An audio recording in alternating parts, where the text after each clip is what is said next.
hari ini. Mohon maaf telah mengganggu acaranya gitu ya. Dan kita masih nunggu teman kita satu, Mas, minta waktunya bentar ya. Oke. Teman-teman semuanya, untuk videonya mohon diaktifkan ya. Yang belum ini ada Hafiz Tamam, minta tolong buat diaktifkan mode videonya ya.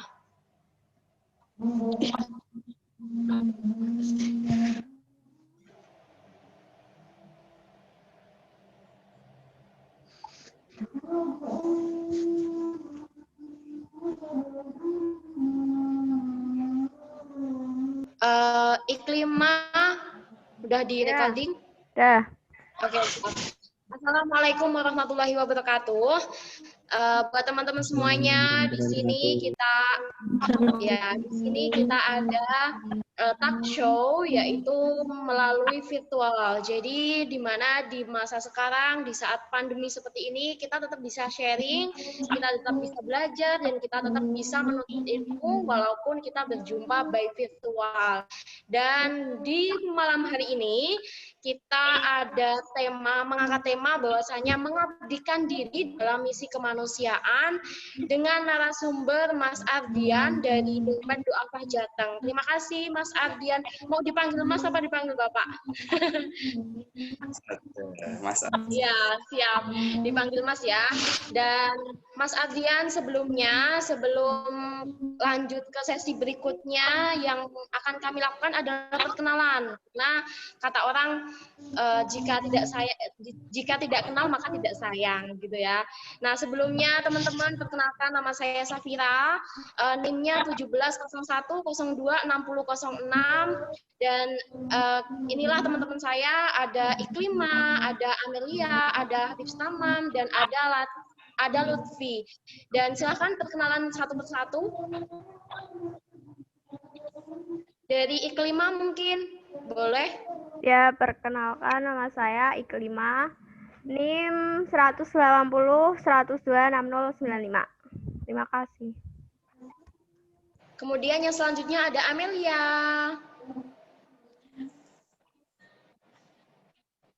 Silakan perkenalan. Perkenalkan, nama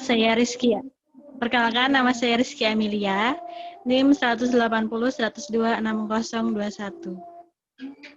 Dan yang satu ini ada MC terkondang, yaitu Hafiz Tamam. Silakan perkenalan. Bisa aja nih, Mbak Safira. Salam kenal Mas Ardian. Aku Tamam, Mas Hafiz Tamam. Selamat malam. Dan ada teman kita yang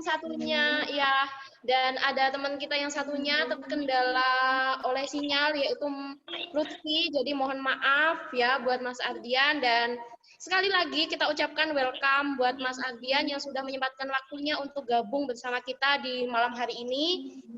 Dan yang pasti kita nggak usah tegang-tegang ya, kita talk show biasa, kita ngobrol-ngobrol biasa gitu ya Mas Ardian, betul? Betul, oke. Ya, di sini pasti diawali dengan saya ini Mas Ardian. Saya banyak sekali pertanyaan yang sudah saya list. Tapi saya tidak sendiri, teman-teman juga mempunyai list karena di sini kita ada tugas dari Pak Heri gitu ya untuk wawancara by virtual gitu. Jadi yang pertama yang akan saya angkat adalah saya kepo-kepo mengenai kenapa sih Mas awal mula berpikir ingin menjadi seorang relawan gitu. Oh, itu. Awal mula ingin jadi relawan ya. Saya itu menjadi relawan mulai 2018 gitu. Itu sebelum jadi amil Domen Du'afah. Dan alasannya kenapa? Ya seperti nama dari relawan kan dari kata rela ya, rela. Jadi saya itu punya jiwa-jiwa yang rela untuk membantu orang, rela untuk mengorbankan waktu demi masyarakat dan kerelaan-kerelaan yang lain. Nah, dari itu wadah-wadah seperti relawan di Domen Du'afah dan relawan-relawan yang lainlah yang itu menjadi tempat positif untuk menyalurkan kesenangan itu. Terutama di masa pandemi ini, itu teman-teman yang punya jiwa menolong seperti itu, yang memang sukanya melihat senyum orang-orang yang membutuhkan, gitu ya. Itu sangat diharapkan untuk bantuan dari teman-teman gitu. Mungkin secara singkatnya seperti itu. Berarti ketika Mas Ardian ini menjadi seorang relawan itu pengen banget, maksudnya menyalurkan energi positifnya seperti itu ya, Mas? Betul sekali ya itu. Gitu. Udah terjawab dan itu menjadi keseharian. Awalnya menjadi tujuannya Mas Ardian, akan tetapi sekarang itu sudah mendarah daging seperti itu, bukan sih? Nah, ya seperti itu. Karena kan untuk apa namanya ya? Karena kan untuk kebahagiaan seseorang berbeda-beda. Ada yang kebahagiaan orang itu justru ketika melihat orang lain bahagia. Dan ada pendapat juga, ada beberapa ulama juga yang mengatakan bahwa kebahagiaan hakiki itu bukan ketika kita mendapatkan harta benda, tapi ketika ada orang lain mendapatkan harta benda dan kita bisa melihat senyumnya seperti itu. Jadi Pokoknya begitu. Pokoknya pada intinya Mas Ardian ini sangat luar biasa, di mana ketika Mas Ardian melihat orang bahagia itu Mas Ardian juga bahagia gitu. Jadi kita semuanya harus bahagia teman-teman ya, supaya Mas Ardiannya juga bahagia. Bukan begitu? Dan untuk pertanyaan selanjutnya bakal sama teman-teman di sini yang mau ngasih pertanyaan sama Mas Ardian, monggo. Siapa dulu boleh? Mau Iklima, mau Amelia, atau mau Tamam juga boleh. Silahkan. Saya Amelia Iklima. dulu mungkin. Oh, ya Iklima udah. dulu. Oke, Bu. Ya, siap. Iklima dulu nggak apa-apa. Oh Yuk. ya, Iklima ya. Terus tantangan Mas Ardian sendiri saat jadi relawan tuh kayak gimana, Mas? Apa ada kesulitan, apa gimana gitu? Baik, untuk tantangan ya. Untuk tantangan tentu ada, pasti ada. Tantangan itu diantaranya yang pertama tentang kesempatan, yang kedua tentang waktu, yang ketiga tentang jarak, dan yang keempat tentu tentang finansial. Karena 4 hal ini yang memang harus rela untuk dikorbankan oleh para relawan itu untuk mencapai kebahagiaan yang memang dia inginkan, gitu ya. Gitu. Yang pertama tentang kesempatan. Gitu.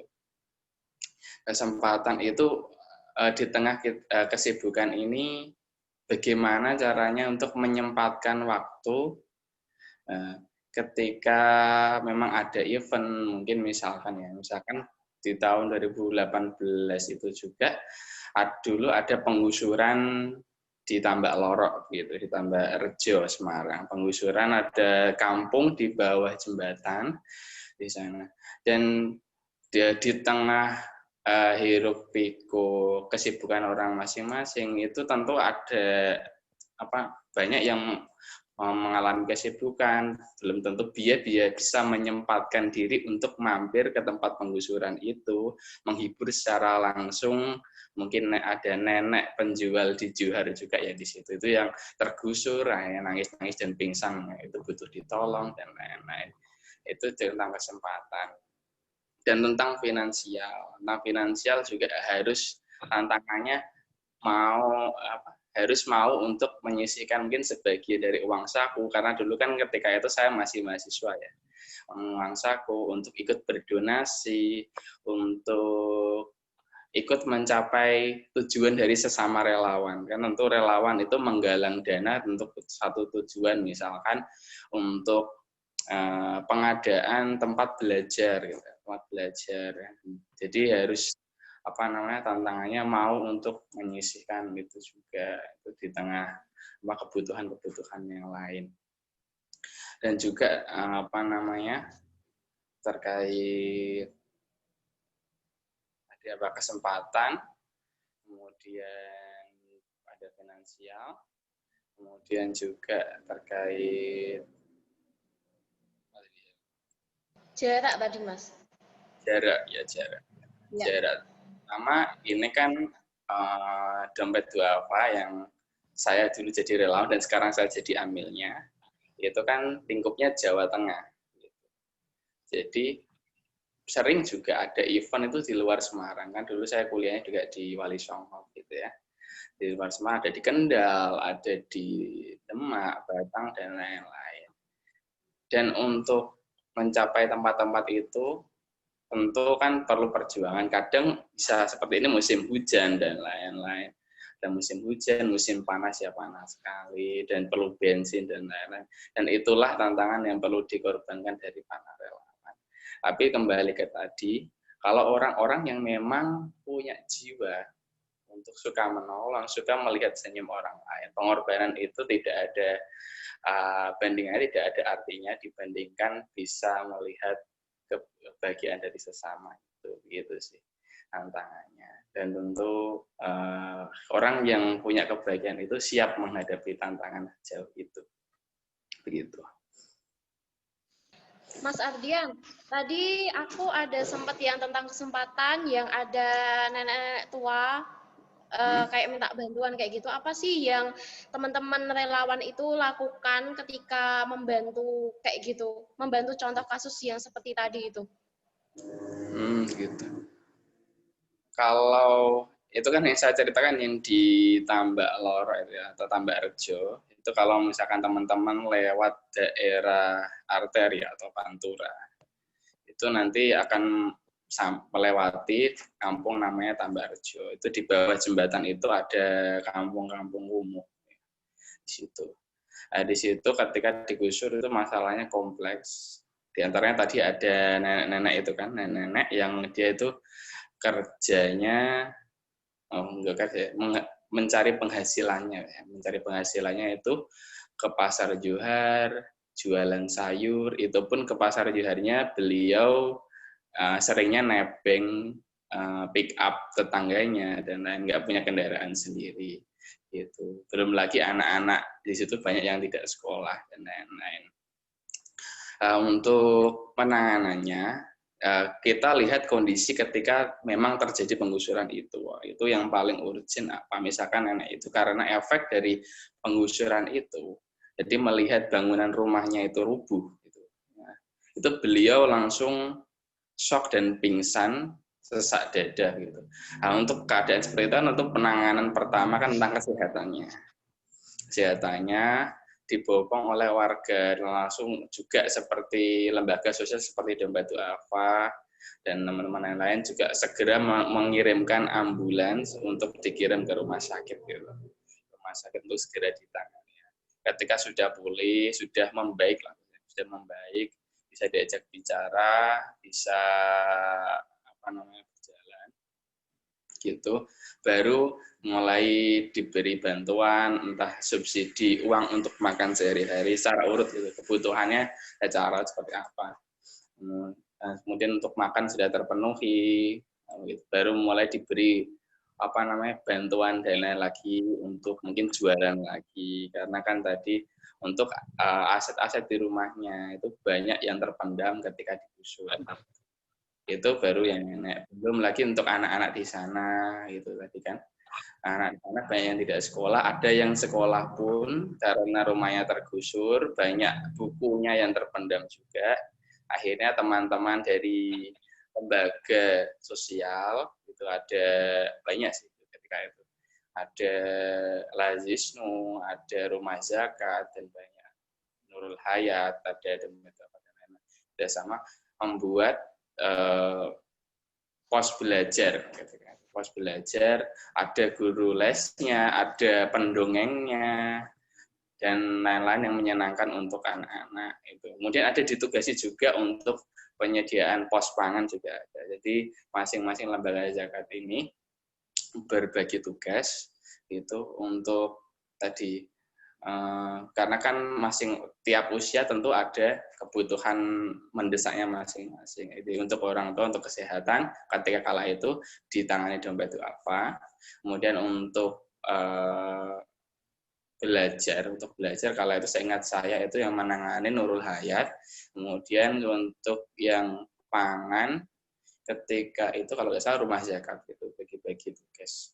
Jadi sebenarnya kerelawanan itu indah karena walaupun kita berbeda instansi, tapi karena tujuannya sama untuk menolong, jadi semuanya berkumpul berbagi tugas untuk menyenangkan. Alhamdulillah, Masya Allah, tabarakallah. Berarti pada intinya itu ketika ada sesuatu atau ketika ada masalah itu yang terpenting adalah kebutuhannya gitu ya Mas. Yang kita bantu adalah yang pertama terkait tentang kebutuhan mereka seperti apa dulu gitu ya. Baru kita ke step-step berikutnya seperti itu enggak sih? Dan untuk pertanyaan selanjutnya ada teman-teman lagi. Siapa yang mau bertanya? Ada Amelia mungkin atau Hafiz Tamam? Boleh. Amelia dulu ya?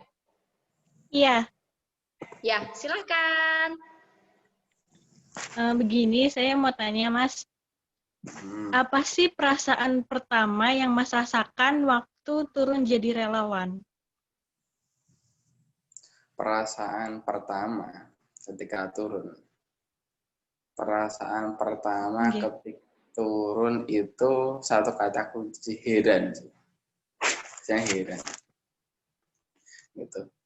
Karena ini pertanyaan ketika pertama ya, ternyata ada nggak jauh dari kita. Karena kadang kita lihat di TV kan kita bayanginnya keadaan itu jauh di sana, kayaknya di sekitar kita nggak ada. Nah, ternyata di tempat yang nggak jauh. Tadi contohnya di Semarang sendiri. Ada tempat yang sekumuh itu, rumah-rumah yang berjajar-jajar. Berarti bukan satu rumah aja ya. Beberapa rumah yang temboknya hanya seng, temboknya hanya triplek, kemudian tiangnya hanya bambu dan sejenisnya, dan mereka pun nongkrongnya juga hanya di papan-papan kayu. Gitu. Salah satunya, kemudian di Kedung Pane juga ternyata nggak jauh dari Ngalian juga ya. Itu ada kampung TPA, itu satu kampung di sana kira-kira ada tiga area. Jadi bawah, tengah, atas, masing-masing area itu kira-kira ada sekitar 40 kakak. Semuanya perantau, dan semuanya itu pemulung semua. Nah, pemulung semua, ada yang punya sapi memang, tapi makannya itu sapinya makan sampah, gitu. Kemudian mereka juga di sana nggak punya air, seringnya beli air tiap hari 8.000, gitu. Dan dari air satu ember itu digunakan untuk cuci baju, untuk cuci piring, untuk keperluan kamar mandi, minum, dan sebagainya. Itu satu ember itu aja. Nah, ternyata hal-hal yang sering kita dengar di TV ya, di misalkan apa ya, ini tayangan-tayangan TV yang kayak yang menyentuh hati. Ternyata itu nggak jauh dari kita. Dan di tengah tadi ya, istilahnya keheranan itu. Dari keheranan itu akhirnya muncul rasa bersyukur. Pertama bersyukur dulu. Oh, ternyata di jarak yang tidak jauh ini Allah masih mau memberikan istilahnya kehidupan yang lebih baik buat saya. Dan dari rasa syukur itu, jadi kalau saya itu meluapkannya dengan memberikan sedekah, karena kan sedekah itu kan bagian dari syukur. Ya. Nah, saya sedekahkan kepada orang yang tadi ya keadaannya seperti yang saya ceritakan. Cuma kan namanya ketika itu saya kan mahasiswa. Karena mahasiswa kan sering kantong kering dan sejenisnya. Nah, kalau kita tidak bisa membantu dengan finansial, maka kita membantu dengan tenaga. Jadi ketika di kampung TPA itu karena bantuannya kan bantuan kesehatan, obat-obatan dan lain-lain. Tentu kan kalau secara kantong mahasiswa beliin obat juga kuat gitu ya. Jadi ketika itu layani pengobatan gratis. Ketika datang dikasih roti satu-satu pada senang. kemudian dibantu tensi dan lain-lain. Dan Pada intinya yang menurut kita itu sesuatu yang tidak berharga, mungkin itu menurut mereka itu berharga banget gitu ya Mas. Seperti halnya aja air minum gitu Pak. Pasti kan aku mendengar kisahnya dari Mas Ardian ini benar-benar yang kayak iya, aku jadi mikir kayak ya Allah, aku aja makan roti aja kadang nggak habis aja, terus tak buang gitu-gitu kan. Kayak ngelihat katanya Mas Ardian ini membagikan sedikit roti, mungkin membagikan tensi gratis, itu tuh bagi mereka tuh yang kayak wah, aku dapetin sesuatu yang sangat-sangat berharga. Mungkin aku dapetin 1 tahun sekali mungkin, atau 2 tahun sekali mungkin gitu. Tapi kalau kita sendiri tuh hampir setiap hari melakukan hal itu jadinya tuh kayak ternyata yang kita bilang bahwa itu hal yang mudah, ternyata tuh di mereka tuh bener-bener yang kayak berharga banget gitu loh. Kemudian untuk selanjutnya ada satu pertanyaan lagi Mas Ardian. Bener-bener aku ngelihatnya luar biasa sih tema malam ini. Dan ada satu pertanyaan lagi, yaitu dari Mas Tamam, silahkan. Ya, terima kasih Mbak Safira. Mas Ardian, aku pengen nanya nih Mas. Aksi paling menegangkan selama Mas jadi relawan apa sih Mas? Aksi paling menegangkan dan aksi paling menyenangkan. Ada 2 ya Mas ya? Aksi paling menegangkan dan aksi paling menyenangkan tuh apa aja Mas? Udah itu aja Mas. Aksi paling menegangkan. Kalau paling menegangkan sih bukan ketika sebenarnya saya sampai sekarang saya pun masih relawan sih. Sampai sekarang saya masih relawan. Tapi kalau yang paling menegangkan itu ketika saya menjadi amil langsung, ketika amil. Karena ketika saya menangani perseorangan, ketika jadi amil kan, jadi saya secara pribadi, bukan relawan kan mungkin bersama-sama orang banyak. Itu menemui beberapa orang yang mengajukan bantuan. Ada orang-orang yang salah satunya di Semarang Utara, ketika itu namanya Bu Parti. Beliau itu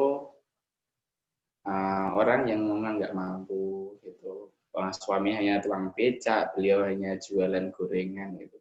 Tapi hutangnya itu bejibun sampai kira-kira 50 juta itu ada.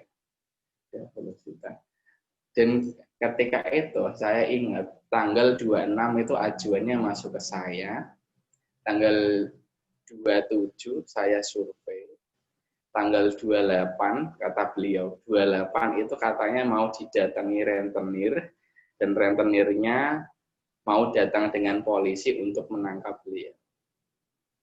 Jadi dalam waktu 1 hari itu beliau minta banget untuk dibantu melunasi hutangnya yang 5,6 juta. Ketika itu 5,7 juta itu hutang pokok, belum bunganya itu sampai 9,8 juta.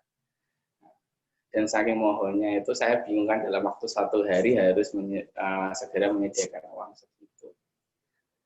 Saya belum bisa menjanjikan, beliau minta banget sampai di lokasi itu beliau kejang-kejang. Saking bingungnya mikirin besok gimana membayar hutang. Ya, kebetulan ketika itu saya sama teman saya, akhirnya saya bantu bawa ke klinik. Gimana? Coba bayangkan teman-teman menghadapi orang yang berusaha ditenangkan, tapi nggak tambah tenang, malah ketika itu tiba-tiba kejang, sesak, dan bilang ke anaknya, "Nak, kalau misalkan nanti ibu nggak ada, minta tolong nanti mencari cara untuk membayar hutangnya." Itu di depan mata saya, beliau sambil kejang, nangis, anaknya nangis. Gitu. Nah, itu yang menurut saya momen yang paling menegangkan untuk selama ketika saya menghadapi orang-orang yang butuh. Tapi kembali ke tadi, ternyata ada orang-orang seperti itu dan ternyata kita tidak ditakdirkan untuk menjalani posisi yang seterhimpit itu kita perlu bersyukur karena tidak dikejar hutang, tidak dikejar jatuh tempo, yang istilahnya membuat pengen setengah mati. Kalau untuk momen paling menyenangkan itu yang saya lihat itu sampai sekarang masih berkesan, itu pelatihan di Tambarrejo, Tambelor. Gitu. Karena apa? Menyenangkannya. Saya melihat kemanusiaan itu benar-benar di sana. Karena kalau teman-teman mungkin membantu membuat kegiatan sosial itu mungkin dengan masing-masing benderanya ya, atas nama komunitasnya masing-masing. Jadi seakan-akan memang maaf dalam tanda kutip, saya seperti hanya membranding diri sendiri. Nah, tapi ketika di Tambelor atau di Tambarrejo itu saya tidak melihat itu. Jadi memang semua lembaga sosial, baik dompet duafa, rumah zakat, lazis, nulazis, pokoknya semuanya ada, Nurul Hayat dan lain-lain, sudah nggak memikirkan tentang branding masing-masing. Jadi tidak memikirkan aku harus menonjolkan dompet duafa, aku harus menonjolkan Nurul Hayat, nggak ada seperti itu. Jadi hanya bagi tugas bagaimana caranya semua orang yang terungsi di situ bisa terurus, baik makannya, pendidikannya, terutama yang tua-tua itu yang rawan sekali untuk terkena penyakit kaget gitu ya. Jadi pos-pos itu berjajar, sampingnya sampingnya dalam lembaga sosial ini ngurusi pendidikan, sampingnya dalam lembaga sosial ini ngurusi pangan dan lain-lain. Itu kelihatan banget kalau kemanusiaannya. Jadi sudah nggak peduli bendera, nggak sudah peduli background, semuanya intinya sama, satu tujuan, membantu orang di situ agar bisa bertahan hidup sambil menunggu keputusan dari pemerintah yang menggusur. Itu yang sangat-sangat luar biasa sekali ya Kak Ardian. Memang ketika dari awal sampai akhir emang benar-benar yang sangat-sangat luar biasa sekali kisah dari Kak Ardian ini. Kemudian ada teman kita yang satunya terhubung Redmi, ini Lutfi ya.